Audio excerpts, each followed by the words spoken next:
হচ্ছে? আরে দাঁড়া না রে। মা, কি হয়েছে? তোমার শরীর ঠিক নেই, এভাবে কোথায় যাচ্ছ?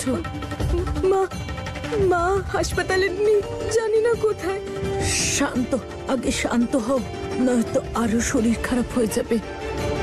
আমি খোঁজ করছি তোমার মা কোথায়, চিন্তা করো না। জানি না মা কোথায়। মা যে অবস্থায় ছিল আমার মন মানছে না। আমাকে ক্ষমা করবেন, আমাকে যেতেই হবে, আমাকে আটকাবেন না।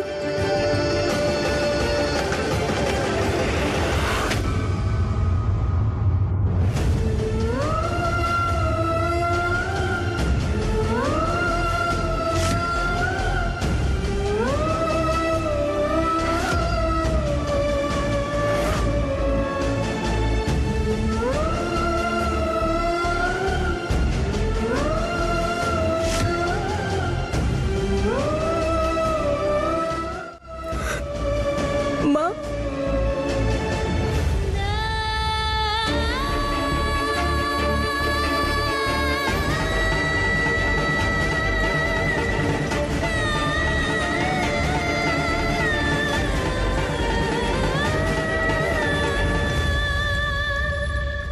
নির্মলা দেবী, আপনার শরীর ঠিক আছে?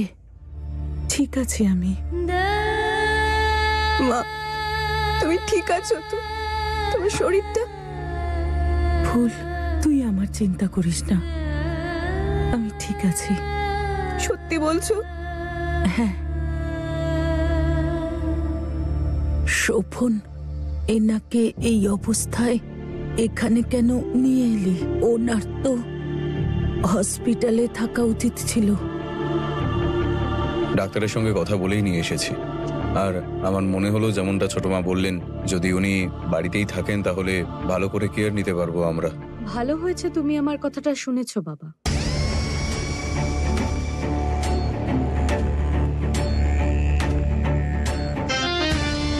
বাড়ির মতো যত্ন তো কোথাও হতেই পারে না। আর তাছাড়াও নিজেদের লোকের মাঝে থাকলে অসুস্থতার সাথে লড়াই করাটা সহজ হয়ে যায়। ছোট মা আর শোভন বাবু, অসংখ্য ধন্যবাদ আপনাদের। ফুল, ওনাকে ঘরে নিয়ে যাও, তুমি একটু বিশ্রাম নিতে বলো।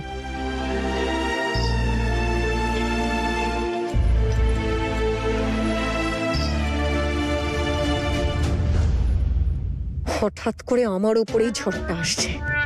অদ্ভুত তো, আমার সব পরিশ্রমে জল ঢেলে দেবে।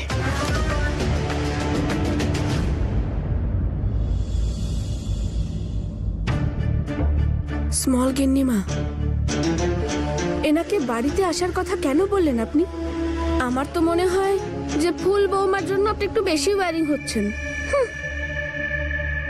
উনি আমাকে বলেছে ছন্দ, একবার এই ফুলের মা সুস্থ হয়ে যাক, তারপর সরস্বতী এই বাড়ির বাইরে,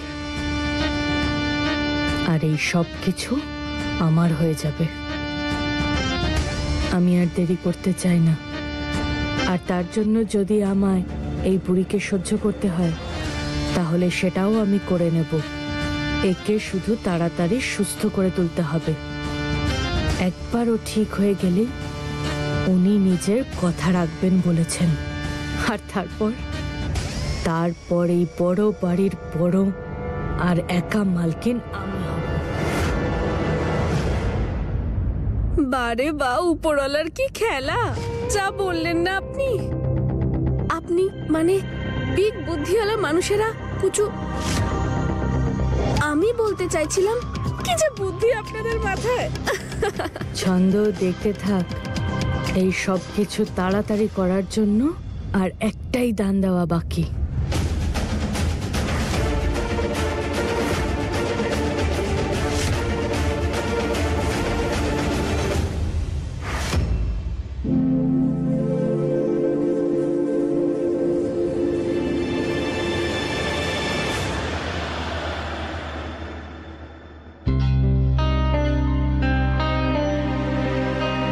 নার্স,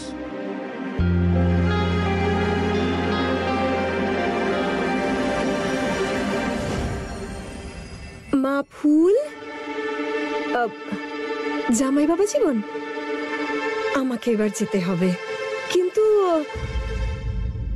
আমার রানীকে এখানে ঠাকুরজির সেবা করার জন্য রেখে যাচ্ছি। আসি তাহলে। রানী একটু বাইরে আয় তো।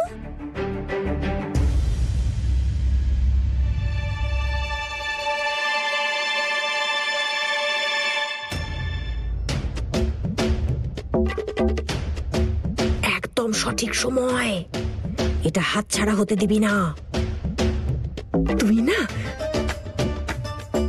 একদম লক্ষ্মী হয়ে থাকবি, যেন আমার রামচন্দ্র সুন্দর লক্ষ্মীমন্ত কথা শুনে চলা বৌমার সব গুণ সব লক্ষণ তোর মধ্যে ঢেলে দিয়েছে।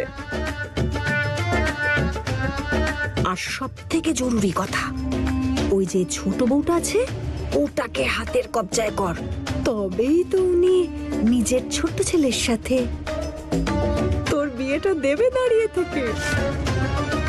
বুঝতে পারছিস আমি কি বলছি?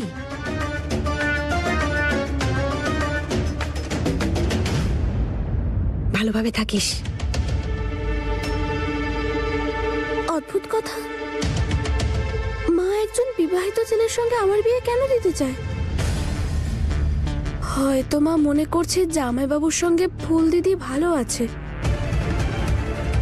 তাই আমিও অজয়ের সঙ্গে ভালো থাকবো।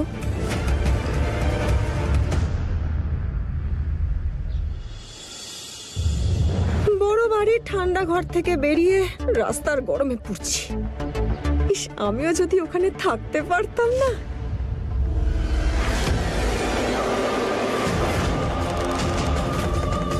আরে রামচন্দ্র, আমার জন্য না হয় একটু হাওয়া দাও।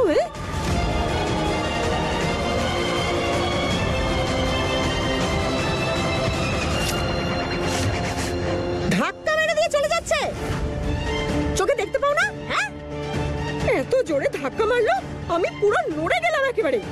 দেখে নিও, যেমন তুমি আমাকে ধাক্কা মারলে একদিন খুব বড় একজন তোমাকেও ধাক্কা মারবে, দেখে নিও। দেখতে পাইনি, কেমন লোক যে রাস্তা দিয়ে হাঁটে।